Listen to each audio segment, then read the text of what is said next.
Welcome to our virtual road test of our 2013 63 plate Audi TT 2-litre TDI Quattro Black Edition.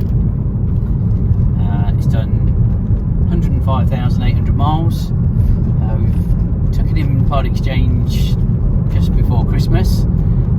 We've done a couple hundred miles in it ourselves actually, so although we're doing a bit of a virtual road test for you, we've benefited from driving it for a couple of weeks and it's been absolutely spot on. It drives very well, very smooth, very comfortable, quiet, no noises, no rattles, no warning lights, and tyres are all good on it.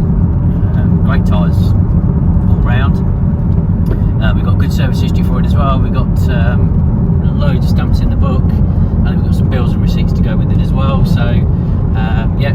all round a great little car really, and it's a nice spec as well. The black edition looks good anyway.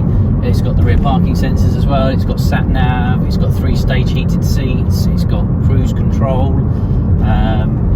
it's got the nice 19-inch spoked alloy wheels on it as well, and it's a great looking car in black with the black edition pack.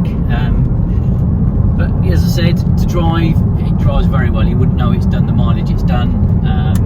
We're very comfortable with it, more than happy to advertise it and offer it and go again. So yeah, can't fault it really.